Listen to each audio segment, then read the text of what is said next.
Hello everyone and welcome back to my channel. आज की video में हम करने वाले हैं कुछ सीरीज ऑफ सेक्शन, जिसमें सबसे पहले आता है हमारे पास सेक्शन नंबर 167, देन आएगा हमारे पास 168 एंड देन आने वाला है 169 and what these sections deal about. तो सबसे पहले अगर बात करें तो ये तीनों सेक्शंस मिलकर बात करते हैं डायरेक्टर की सीट को खाली करने के बारे में। अब वो खाली कैसे हो सकती है? या तो वो वैकेशन का उसके बाद प्रोविजन अप्लाई हो सकते हैं, जिसको हम डिटेल में अभी देखने वाले हैं। इसमें कुछ ग्राउंड्स दिए गए हैं जिसके बेसिस पे माना जाएगा कि उस डायरेक्टर की सीट वैकेट हो गई है। 168 डायरेक्टर खुद अपनी मर्जी से रेजिग्नेट कर दे, यानी वो अपना रेजिग्नेशन डाल दे कि भाई मैं छोड़ के जा रहा हूँ। 169 बात करेगा कि रिमूवल के बारे में, कि कंपनी अगर चाहे तो रिमूव कर सकती है। तो इसमें एक बहुत बड़ा सा अच्छा सा बेसिक सा पॉइंट बनता है जो कि ये कहता है कि जो जैसे आया है वैसे जाएगा। यानी कि अगर आपने OR पास करके किसी को अपॉइंट किया है तो उसके रिमूवल के लिए भी OR पास होगा। अगर आपने SR पास करके किसी को अपॉइंट किया है तो उसके रिमूवल के लिए भी SR पास करना नेसेसरी है। तो these are the basic points. So let's start with section number 167।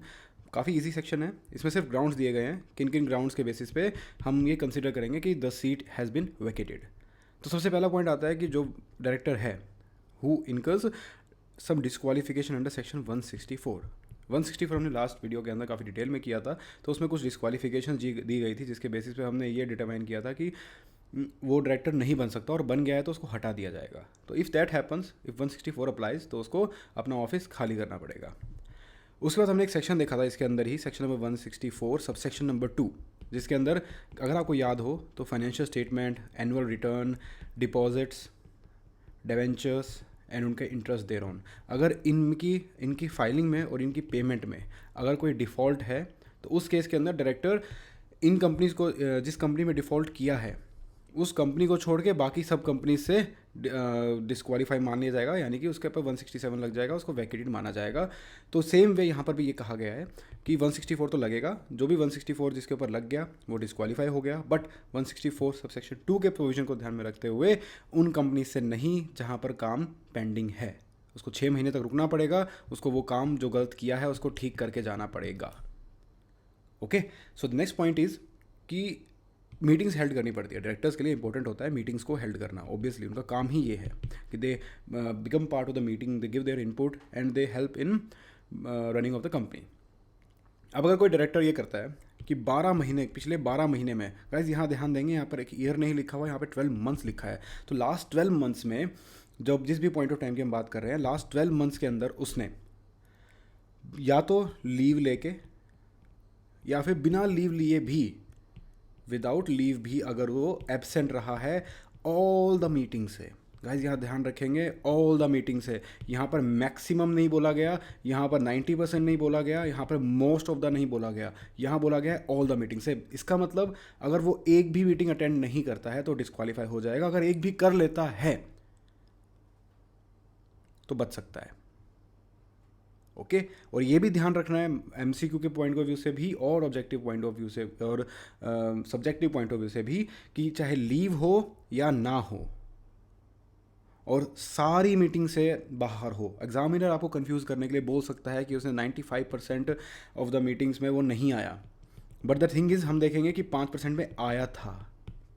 We are going to look at the glass half full, not half empty. और अगर पूरा ही गिलास खाली है गाइज तो उसको डिस्क्वालीफाई कर देंगे। So let's continue. Third point है हमारे पास कि उसने 184 के प्रोविजंस को कॉन्ट्रावीन किया है।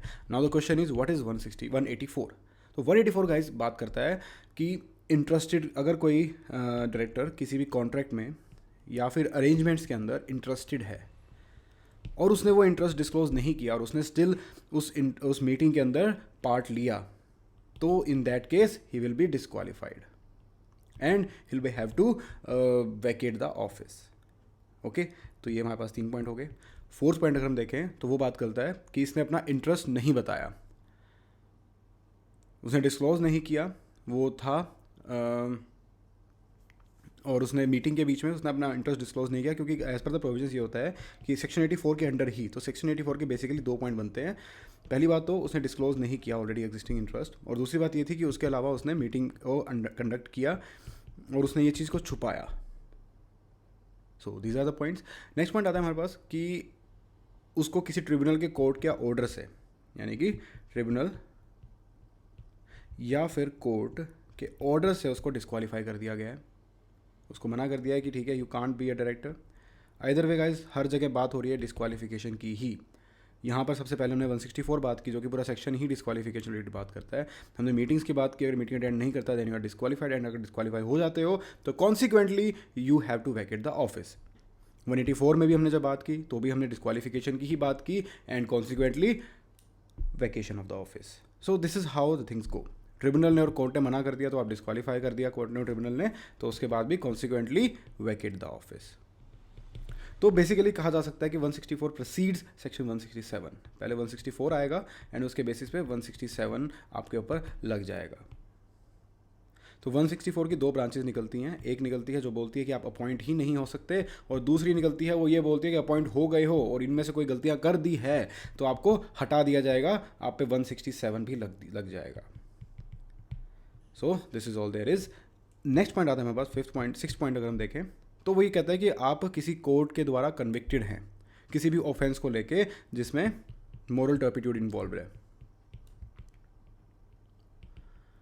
तो उस केस के अंदर और आपको 6 मंथ्स या मोर की प्रिजनमेंट हुई है। तो ये गाइस आपको अगर रिकॉल कर पाएंगे तो हमने पहले भी एक जगह पे बात की थी, 6 मंथ्स वाली बात की थी डिस्क्वालिफिकेशन वाले सेक्शन के अंदर ही, कि अगर आप 6 मंथ्स की आपको से ऊपर की प्रिजनमेंट हुई है तो 5 साल तक आप डायरेक्टर नहीं बन पाएंगे, और अगर 7 साल से ऊपर की प्रिजनमेंट हुई है तो आप कभी भी डायरेक्टर नहीं बन पाएंगे। तो उसी चीज़ को रिलेट करते हुए यहाँ बता रहा हूँ, यहाँ पर 167 वैकेशन के केस में भी यही बात हो रही है कि अगर आप कन्विक्टेड हैं under offence of moral turpitude तो उस केस के अंदर, और वो कन्विक्शंस 6 महीने से ज़्यादा की आपको जेल प्रोवाइड करता है, तो उस केस में आप डिस्क्वालीफाई हो जाएंगे एंड आपको सीट खाली करनी पड़ेगी, the seat will get vacated. अब एक प्रोविजन आता है इन 2 पॉइंट्स के रिगार्डिंग। अगर हम देखें सिर्फ इन, अब मैं जो बात करने वाला हूँ वो सिर्फ और सिर्फ इन 2 पॉइंट्स के रिगार्डिंग बात करूँगा, ट्रिब्यूनल या कोर्ट का ऑर्डर या फिर आपको हो रही है जेल। अब भाई साहब वो जो बंदा था जिसके ऊपर ये प्रोविज़न लगाए गए, जिसके ऊपर कोर्ट ने बोला कि आप गलत हैं, बट दैट पर्सन बिलीव्स कि उसने कुछ गलत नहीं किया, तो उस केस के अंदर क्या होगा, तो उसको 30 दिन का टाइम दिया जाएगा। जिस दिन उसको कन्विक्ट किया गया, for example this is the date जहां उसकी कन्विक्शन हुई, इस कन्विक्शन की डेट से लेके 30 डेज आपको दिए जाएंगे कि अगर आपको इसके अगेंस्ट कोई अपील फाइल करनी है तो वो आप कर सकते हैं। अब गाइस अपील फाइल होगी कि आपको तुरंत निकाल दिया जाएगा? नहीं, उसके बाद अपील का जो ऑर्डर आएगा उस ऑर्डर की डेट से आपको फिर से 7 दिन दिए जाएंगे कि आप उसके अगेंस्ट भी फर्दर अपील करना चाहते हैं या नहीं। और अगर आपने उसके बाद वो 7 डेज के अंदर अंदर अपील कर दी तो उस केस के अंदर उसकी जो सेंटेंस होगी वो डिस्पोज ऑफ होने तक का हम वेट करेंगे, एंड वो लास्ट फाइनल ड्रॉ होगा, दैट वुड बी फाइनल। तो सबसे पहले जिस डेट पे आपकी कन्विक्शन हुई, इस डेट पे आपकी कन्विक्शन हुई है तो आपको 30 डेज़ का टाइम दिया गया, आपने अपील फाइल की, और अपील फाइल होने के बाद जो ऑर्डर आया उसका, तो उसके बाद आपको या तो आपको फ्री कर दिया गया तो कूल, आप तुरंत ही आप अपनी सीट पे थे, आपको वैकेट नहीं किया गया। बट अगर उसके अंदर भी आपको सेम वे कन्विक्टेड पाया गया, सेम वे डिस्क्वालीफाइड पाया गया बाय ट्रिब्यूनल और द कोर्ट, तो उस केस के अंदर आपको 7 डेज़ और दिए जाएंगे कि आपको फर्दर अपील करनी है या नहीं। एंड उसके बाद हम वेट करेंगे, वो फाइनल ड्रॉ होगा, उसके बाद हम वेट करेंगे उसके हियरिंग का, उसकी ऑर्डर का, एंड उसके बाद ये पॉइंट ये कहता है कि 7 डेज़ के अंदर आप अपील नहीं करते हैं, दैट मीन्स कि आपने उस कन्विक्शन को एक्सेप्ट कर लिया, यानी कि कोर्ट ने या ट्रिब्यूनल ने जो भी बोला आपने उस बात को मान लिया, ठीक है आप गिल्टी थे, दैट्स इट, तो then you have to vacate the office. But in case अगर आप 7 दिन के अंदर अंदर आप अपील दोबारा फाइल करते हैं तो देन आपको फिर से एक मौका दिया जाता है कि ठीक है maybe you are innocent और आप गिल्टी नहीं हैं, तो आप उसके अपील के फर्दर डिस्पोज होने तक का हम वेट करेंगे, तब तक आपको ऑफिस वैकेट करने की ज़रूरत नहीं है। So guys this is how it goes. And next point आता है हमारे पास कि अगर मान लो फॉर एग्जांपल कोई इंसान है जो कि टेक्निकल हेड है किसी भी मैन्युफैक्चरिंग कंपनी का, he is a technical head, और इसका जो काम है बहुत क्रूशियल है, may be they design cars, and cars design करने के लाइक देयर इज़ इनकी यूएसपी है परफेक्ट मोटर या कोई इंजन बनाने का, एंड उस इंजन के लिए रिस्पॉन्सिबल है that person, that technical head.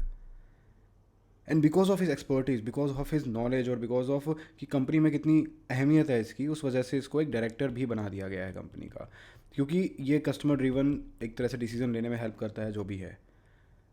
तो यहाँ पर क्या है कि he have been made director because of his capacity as a technical head. अब इन केस कि ये इसकी कैपेसिटी ही ना रहे, इसको किसी भी रीज़न से इस पोजीशन से ही हटा दिया जाए, इसको निकाल दिया जाए for what ever the reason, तो जिस बेसिस पे इसको डायरेक्टरशिप मिली है वो ही नहीं रही तो क्या डायरेक्टरशिप रहेगी? तो ये एक्ट बोलता है नहीं।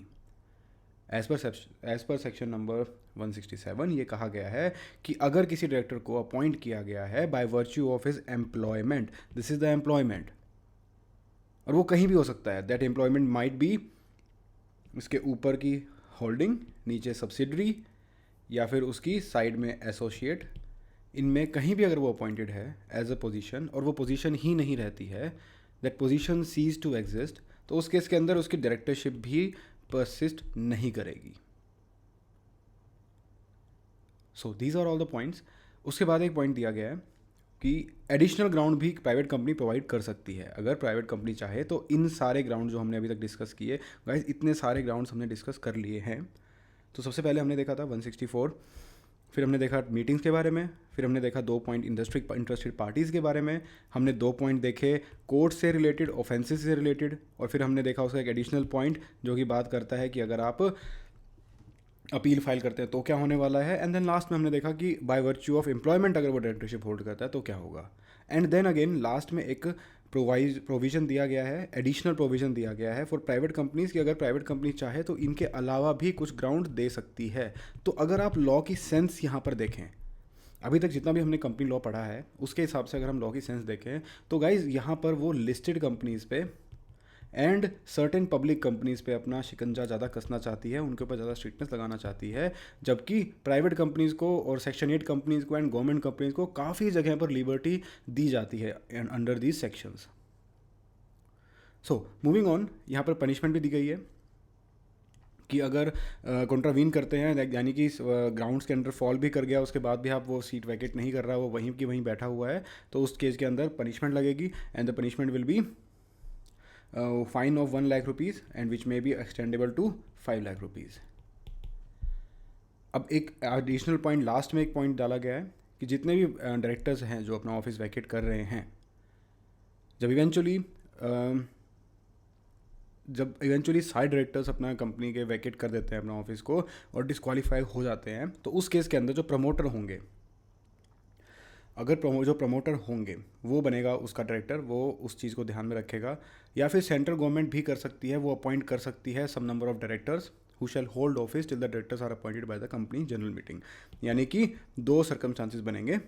अगर ऐसा हुआ कि ये जो डिस्क्वालिफिकेशन जितनी भी हमने बात की, इस डिस्क्वालिफिकेशन की वजह से सारे ही डायरेक्टर उसमें फॉल कर गए, लाइक 4 ही डायरेक्टर्स थे और 4 के 4 डायरेक्टर्स ने कुछ ना कुछ ऊटपटांग हरकत कर दी और वो सब डिस्क्वालीफाई हो गए और सबको ऑफिस वैकेट करना पड़ा, तो गाइज उस केस के अंदर क्या होगा? तो in that case the promoter, या तो प्रमोटर, और अगर प्रमोटर नहीं है तो उस केस के अंदर central government such number of directors appoint करेगी तब तक जब तक जनरल मीटिंग ना हो जाए और वहाँ पर नए डायरेक्टर्स अपॉइंट ना कर लिया जाए। क्योंकि आगे ना हम एक ड्यूटीज़ और पावर्स ऑफ डायरेक्टर्स पढ़ने वाले हैं, जिसके अंदर एक पॉइंट आएगा कि डायरेक्टर्स की रिस्पॉन्सिबिलिटी होती है जनरल मीटिंग्स को होल्ड करना, एक प्रॉपर मैनर में होल्ड करवाना, एक जो एक्ट के कंप्लाइंस के अंदर उसको चलवाना। सीएस की वो हेल्प ले सकते हैं, बट रिस्पॉन्सिबिलिटी डायरेक्टर्स की ही होती है, बोर्ड ऑफ डायरेक्टर्स की ही होती है। सो let's start with the next section. But वो देखने से पहले let's have a look on कि हमने अब तक बुक में से कितना पॉइंट यहाँ पर कवर किया है।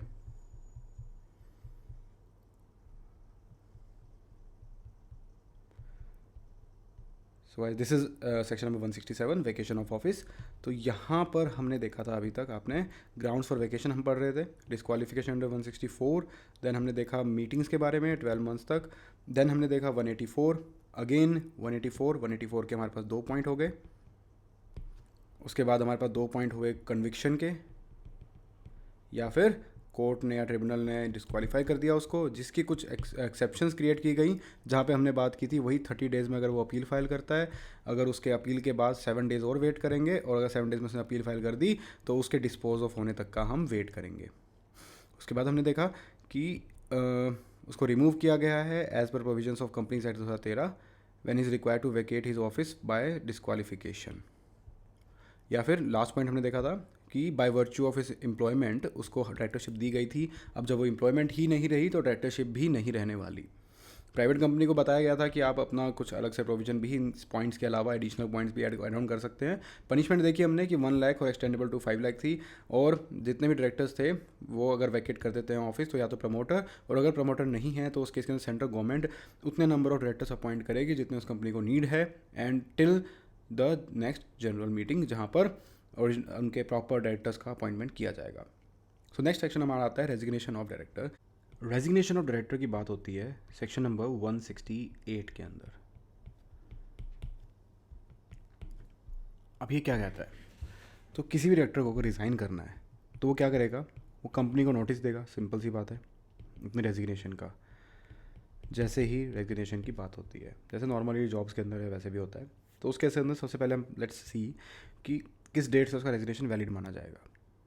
तो द डेट विड बी कि जिस दिन कंपनी को ये रिसीव हुआ, तो कंपनी को ये इसने नोटिस दिया, एंड जिस डेट को कंपनी को रिसीव हुआ या तो वो डेट, या फिर अगर उसने कोई डेट मेंशन की हुई है इन द रेजिग्नेशन कि from the following date he will be consider resign, तो वो date whichever is letter,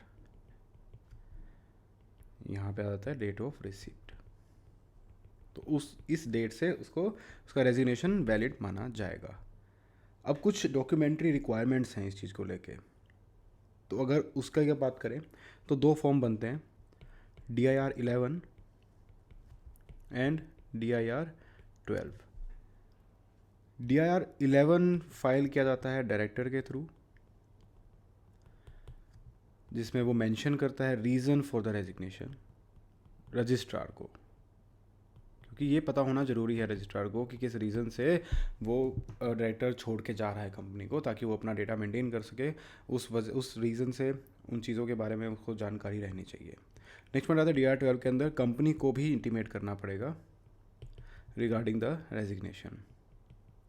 तो DIR 12 को अगर हम देखें तो जहाँ भी कंपनी इंटीमेट करी रजिस्ट्रार कुछ भी, वहाँ DIR 12 आ जाता है। जैसे कि अपने अपॉइंटमेंट के टाइम पे भी डायरेक्टर ने DIR 2 दिया था, एंड फिर कंपनी ने रजिस्ट्रार को DIR 12 दिया था। सो इसलिए maybe this is easy to remember. तो ये दोनों चीज़ें जो होंगी that will happen within 30 days of resignation. अब अगर हम बात करें किसी फॉरेन डायरेक्टर की, तो वो अपने बिहाफ पे किसी CA को, किसी CS को, या फिर कॉस्ट अकाउंटेंट को, या फिर किसी रेजिडेंट डायरेक्टर को, अगर मैं आपको रिमाइंड कराऊँ, रेजिडेंट डायरेक्टर हमने पढ़ा था कौन होता है, जिसने 180 डेज से ज़्यादा प्रिसाइड किया हो, तो इनमें से किसी को भी वो डेजिग्नेट कर सकता है, अलाउ कर सकता है कि उसके बिहाफ में DIR 11 along with reasons registrar को फाइल कर सके।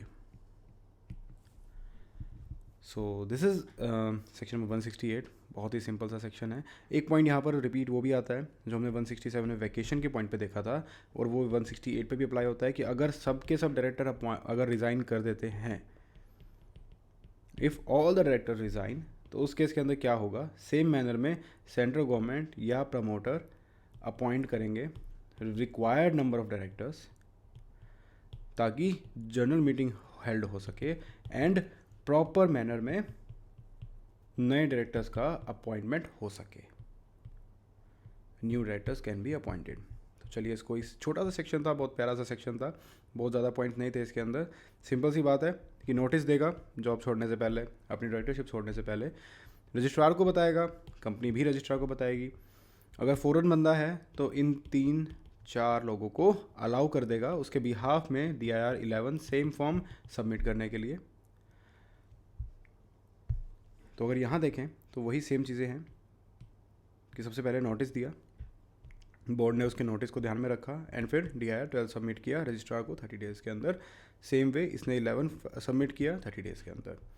यहाँ पर फॉरेन नेशनल के बारे में बात की गई, 8। अब गाइज यहाँ पर एक पॉइंट और दिया गया है जो कि क्या कहता है कि अगर सारे के सारे डायरेक्टर्स ने रिज़ाइन कर दिया, ओके, अगर सब डायरेक्टर्स ने रिज़ाइन कर दिया तो उस केस के अंदर क्या होगा कि एक किसी डायरेक्टर को डेजिग्नेट कर दिया जाएगा जो ऑथराइज सिग्नेटरी बनेगा, जो DIR 12 फाइल करेगा। क्योंकि लॉजिकल सी बात है कि अगर सारे रिज़ाइन हो गए, सबने छोड़ दिया, क्योंकि डायरेक्टर्स जो बचे हुए डायरेक्टर्स होते हैं उनको इंटीमेट करना होता है DIR 12 में रजिस्ट्रार को। अगर सब में रिज़ाइन करते हो तो वो डिक्लेरेशन कौन देगा? तो उस केस के अंदर एक डायरेक्टर को अपॉइंट किया जा सकता है, डेजिग्नेट किया जा सकता है, जो कि वो काम करेगा in the behalf of company, and सिर्फ एक उस पर्पज़ के लिए वो एक उसका लास्ट एक्ट होगा being a director. So that's it guys, हमने सेक्शन 167 कर लिया काफ़ी अच्छे से, बहुत छोटा सेक्शन था वो भी, एंड 168 कर लिया, ये भी काफ़ी छोटा सेक्शन था, तो आई होप आपके लिए अच्छे से हो गया होगा। सो गाइस, नेक्स्ट टॉपिक है हमारा रिमूवल ऑफ डायरेक्टर्स, जिसके अंदर सबसे पहले आता है बाय OR पास करके, या फिर स्पेशल रेजोल्यूशन पास करके, या फिर ट्रिब्यूनल रिमूव कर सकता है under section 242 if application made under section 241, जो कि आता है ऑपरेशन एंड मिसमैनेजमेंट वाले चैप्टर के अंदर, जिसको हम आगे बहुत डिटेल में पढ़ने वाले हैं। So let's continue. सबसे पहले आता है हमारे पास OR पास करके कैसे उनको हटाया जा सकता है। तो यहाँ पर सबसे पहले बताया गया है कि किन किन केसेस में आप OR पास करके नहीं हटा सकते। तो अगर 242 के अंडर, यानी कि इस सेक्शन इन प्रोविजंस के अंडर अगर कोई डायरेक्टर अपॉइंट किया गया था, तो इस केस में क्या होता है कि if there is an operation and mismanagement in the company, तो शेयर होल्डर अप्रोच करते हैं ट्रिब्यूनल को कि भाई यहाँ कुछ प्रॉब्लम चल रही है, इसको आप कुछ ना कुछ रेक्टिफाई करो। तो उस केस के अंदर ट्रिब्यूनल डायरेक्टर्स को रिमूव भी कर सकता है और किसी डायरेक्टर को अपॉइंट भी कर सकता है जो कंपनी की बेटर फंक्शनिंग करेगा। तो जो इसने अपॉइंट किया होगा, तो क्या उसको मेंबर्स OR पास करके हटा सकते हैं? नहीं, उसको हटाने का राइट भी ट्रिब्यूनल के पास ही होगा। तो सबसे पहले तो इसको एक्सक्लूड कर दिया गया। दूसरा पॉइंट आता है गाइज, हमने पढ़ा था सेक्शन नंबर 163 के अंदर, जो कि बात करता था प्रोपोर्शनल रिप्रेजेंटेशन के थ्रू आप डायरेक्टर्स को अपॉइंट कर सकते हैं। तो अगर जो डायरेक्टर्स प्रोपोर्शनल रिप्रेजेंटेशन के थ्रू अपॉइंट किए गए हैं, उन डायरेक्टर्स को आप रिमूव नहीं कर सकते OR पास करके। For example, there are 8 directors in a company, जिसमें से 6 directors are were appointed by the proportional representation and 2 were appointed normally. तो जो नॉर्मली अपॉइंट किए थे 2, उनमें से अगर किसी को आप रिमूव करना चाहते हैं तो उस केस के अंदर आप OR पास करके रिमूव कर सकते हैं, बट इन 6 को आप OR से नहीं हटा सकते। बाकी सब, इन दोनों के अलावा बाकी सब डायरेक्टर्स को आप OR के थ्रू हटा सकते हैं। नेक्स्ट पॉइंट आता है requirement of special resolution in case of removal of reappointed independent director. जैसा कि हमने ऊपर सेक्शन नंबर 149 के अंदर पढ़ा था कि डायरेक्टर अपॉइंट होता है 1 टेन्योर के लिए, बट अगर उसको सेकंड टेन्योर के लिए अपॉइंट किया जाना हो तो एक SR पास होता है, और उस डायरेक्टर को अगर बीच में हटाना पड़े तो SR पास करके ही आप उसको हटा सकते हैं। दैट्स द सेम प्रोविजन जो यहाँ पर, जिसके बारे में यहाँ पर बताया गया है। नेक्स्ट पॉइंट आता है स्पेशल नोटिस का, जो कि IPCC के टाइम पे था सेक्शन नंबर 115 के अंदर। अगर कोई रेजोल्यूशन प्रपोज किया जा रहा है डायरेक्टर के रिमूवल के लिए, जो कि शेयर होल्डर्स प्रपोज कर रहे हैं, तो उस केस के अंदर minimum 1% of the total voting power के मेंबर्स जो होंगे वो स्पेशल नोटिस देंगे, या फिर ऐसे मेंबर जो होल्ड करते हैं एटलीस्ट 5 लाख रुपीज़ कि उन्होंने पेड अप कैपिटल दी हुई है, ऑलरेडी वो पे कर चुके हैं कंपनी को, वो अगर नोटिस देते हैं नॉट अर्लियर देन 3 मंथ्स, यानी कि 3 मंथ्स से पहले नहीं, यानी कि 4 आप मीटिंग से, like for example this is the date of meeting, this is the date of meeting, उस मीटिंग की डेट से 3 मंथ्स एक ये दायरा आ गया, यानी कि यहाँ नहीं जा सकते आप 4 मंथ पहले, 5 मंथ पहले नहीं दे सकते, आपको 3 मंथ्स पहले ही दे सकते हो आप, और लेटर देन 14 मंथ, यानी कि 14 डेज से आप लेट नहीं हो सकते, यानी कि 14 डेज़ का गैप जब बिल्कुल डेफिनेटली होना चाहिए मीटिंग में और आपके नोटिस के बीच में। उनके बेसिस पे कंपनी जो है वो एक्शन लेगी, और वो जो एक्शन होगा उसके जो भी होगा कि for example on receipt of notice of special resolution by the company to remove director, the company shall forthwith send a copy there to the director concern, यानी कि डायरेक्टर को भी वो नोटिस दिया जाएगा ताकि उसको अपॉर्चुनिटी ऑफ बीइंग हर्ड दिया जा सके। Whether or not he is a member of the company shall be entitled to be heard on the resolution at the meeting. अब बात आती है कि डायरेक्टर को रिप्रेजेंटेशन करने दी जाएगी मीटिंग के अंदर, उसको रिमूवल से पहले वो शेयर होल्डर के साथ बात कर पाएगा, उनको अपना पॉइंट उनके सामने रख पाएगा। उस रिप्रेजेंटेशन के अंदर उसको नोटिस के थ्रू बताया जाएगा, तो उसके बेसिस पे वो रिप्रेजेंटेशन प्रिपेयर कर सकता है। वो जो रिप्रेजेंटेशन होगी वो हर मेंबर को सेंड की जाएगी, send representative every member of the company to whom notice of the meeting is send. जिस मेंबर को आप नोटिस दे रहे हो मीटिंग का, उसको आप रिप्रेजेंटेशन भी भेजोगे। अगर इन केस आप रिप्रेजेंटेशन नहीं भेज पाते हो तो उस केस के अंदर वो मीटिंग उसको पढ़ा जाएगा मीटिंग के अंदर उस रिप्रेजेंटेशन को। अब कौन कौन से ऐसे केसेस हो सकते हैं जिसके अंदर रिप्रेजेंटेशन नहीं भेजी जाएगी? तो वो आएगा, it is provided that representation need not be send out and red out at the meeting if on the application either of the company और एनी एग्रीड पर्सन, ट्रिब्यूनल को ये लगता है, ट्रिब्यूनल के पास या तो कंपनी ने या फिर कोई अदर पर्सन मिलके ट्रिब्यूनल के पास एप्लीकेशन डालते हैं। उस एप्लीकेशन के बेसिस पे ट्रिब्यूनल को लगता है कि जो रिप्रेजेंटेशन की जा रही है वो नीडलेस पब्लिसिटी के लिए की जा रही है या फिर किसी चीज़ को डिफेम करने के लिए की जा रही है, तो उस केस के अंदर किसी को बदनाम करने के लिए, किसी चीज़ को, कंपनी को ही बदनाम करने के लिए वो की जा रही है या कोई फालतू की पब्लिसिटी करने के लिए की जा रही है, तो ट्रिब्यूनल उसको रोक सकता है, मना कर सकता है कि नहीं, तुम ये रिप्रेजेंटेशन नहीं कर सकते। अब आ जाती है फाइलिंग ऑफ वैकेंसी। तो सेम मीटिंग के अंदर आप जिस मीटिंग के अंदर रिमूव किया जा रहा है उस मीटिंग के अंदर आप अपॉइंट भी कर सकते हैं। एक बात यहाँ बताई गई है कि अगर मान लो उस मीटिंग के दौरान आप अपॉइंट नहीं कर सकते तो कैजुअल, जैसे वैकेंसी के प्रोविजंस को फॉलो किया जाता है, सेम मैनर में इसकी वैकेंसी को भी कैजुअल वैकेंसी की तरह ही फिल किया जाएगा। बट उस डायरेक्टर को आप नहीं रीअपॉइंट कर सकते जिसको आपने रिमूव किया है।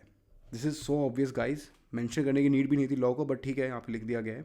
उसके बाद आता है कि period of holding bye new director. अब जो नया डायरेक्टर होगा जिसको अपॉइंट किया जाएगा वो कब तक उस चीज़ को होल्ड करके रखेगा, तो वो जो remaining period of the director है जिसकी जगह जिसको रिमूव करके उसको रखा गया है, उसका जो टेन्योर बचा था उसके टेन्योर तक वो ऑफिस को होल्ड करेगा।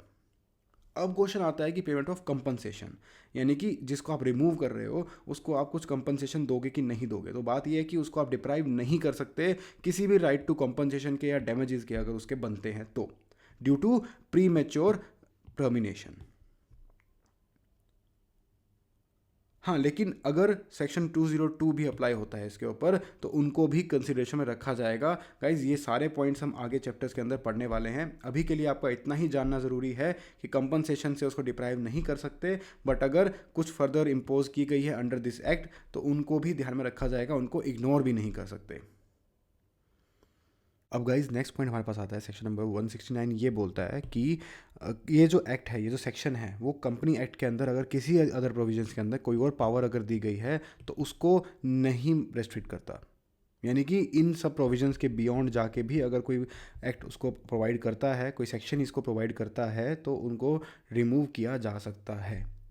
तो यहाँ तक तो बात थी removal by shareholders. Now we are going to talk about removal director by the tribunal. तो ट्रिब्यूनल के केस में क्या है, 241 के अंडर जो कि बात करता है prevention of operation and mismanagement in company के बारे में। अगर इस एक्ट के अंडर कोई एप्लीकेशन की जाती है ट्रिब्यूनल को, तो ट्रिब्यूनल रिमूव कर सकता है, टर्मिनेट उस डायरेक्टर को। उसके पास साथ के साथ ये पावर भी है कि वो टर्मिनेट कर सकता है, सेट असाइड कर सकता है, मॉडिफाई कर सकता है किसी एग्रीमेंट को बिटवीन कंपनी और उनके डायरेक्टर्स के। कुछ ऐसी टर्म्स एंड कंडीशन डाल सकता है जो ट्रिब्यूनल को लगता है जस्ट और इक्विटेबल है। नेक्स्ट पॉइंट ये आता है कि अगर ट्रिब्यूनल डायरेक्टर को हटा रहा है तो 241 के अंदर एप्लीकेशन की गई, 242 के अंदर डायरेक्टर को रिमूव किया गया, 243 में अगर बात कर रहे हैं तो ट्रिब्यूनल अगर रिमूव कर रहा है किसी डायरेक्टर को तो वो जो डायरेक्टर है वो क्लेम नहीं कर सकता कोई compensation for loss of office, क्योंकि that was because of operation and mismanagement, यानी वो कुछ गलत कर रहा था कंपनी के अंदर जिसकी वजह से उसको निकाला गया है। फर्दर उसको कोई और अपॉइंटमेंट भी नहीं मिलेगा for a period of 5 years from the date of order without first seeking the leave from the tribunal, यानी कि ट्रिब्यूनल से वो परमिशन लिए बिना 5 साल तक किसी भी और कंपनी के अंदर एज ए डायरेक्टर काम नहीं कर सकता। So this was all guys.